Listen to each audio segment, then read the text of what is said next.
You're walking through your living room, you catch your foot on the edge of a table, and you step on a stray nail. Your first instinct is relief. The nail is clean, there is no mud from the street, and there isn't a single speck of rust on the metal.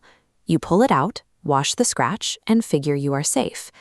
Looking at this microscopic image, you can see the distinct drumstick-like shape of dormant tetanus bacteria. These spores do not require rust to survive. They live naturally in household dust, on your floorboards, and right on that living room table. The cleanliness of the metal is irrelevant.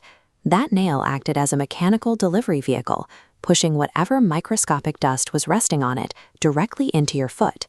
If you scraped your knee, the open air would hit the tissue and keep it clean. A puncture wound operates on different physical mechanics.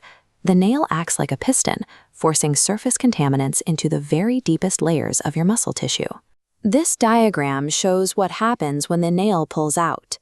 Your skin instantly snaps shut, trapping spores at the bottom of a sealed cavity. This creates an anaerobic seal. For dormant tetanus spores, this zero-oxygen environment triggers them to multiply. Once the skin closed over that puncture, an invisible biological countdown started ticking inside your body. The multiplying bacteria in your foot will not cause a massive local infection or eat your tissue. The true danger comes from a potent chemical byproduct they continuously excrete into your bloodstream, a neurotoxin. As this visual shows, the neurotoxin escapes the sealed wound and travels rapidly along your neural pathways, moving straight into your central nervous system. The first clinical symptom of this invasion usually hits the jaw. The muscles freeze. You lose the ability to open your mouth, speak, or swallow your own saliva, a condition known as lockjaw. The neurotoxin chemically binds to your nerve endings and blocks the specific signals your brain uses to tell your muscles to relax. Without that off switch, your body becomes trapped in a state of maximum unyielding tension. From the jaw, the paralysis cascades downward. The chemical blockade locks up the muscles in your neck, tightens your back, and stiffens your abdomen into a rigid board. These involuntary muscle contractions are powerful enough to tear muscle fibers and apply enough torque to fracture the bones in the spinal column. Look at this mechanical respirator. This represents the final stage of the disease. Once the neurotoxin paralyzes your diaphragm, you lose the ability to pull air into your lungs. Invasive life support becomes the only way you survive.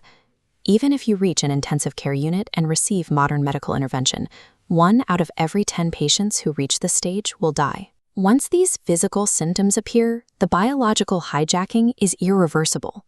Medical prevention before the toxin binds to your nerves is the only path you have. Let's look at exactly where you stand. You stepped on that nail on Thursday evening. It is currently Saturday night. Exactly 49 hours have passed since the puncture. This timeline maps out the critical 48 to 72-hour golden window. You are sitting at hour 49, inside the period where a medical injection can still destroy the bacteria before the neurotoxin permanently takes hold. Every minute you spend rationalizing the injury, researching your odds online, or waiting to see if your foot swells up is a minute that works against your nervous system. You have 23 hours left before that window closes.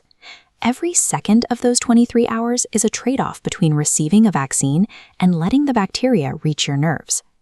Going to the emergency room involves a straightforward process. First, a doctor will medically clean the puncture wound to flush out any microscopic wood fibers or dust that might be maintaining that tight anaerobic seal. Next, they will administer the preventative vaccine. They do not inject it into your injured foot.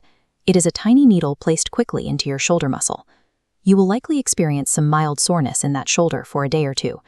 That is a direct, positive indicator that your immune system is successfully building the antibodies required to neutralize the threat.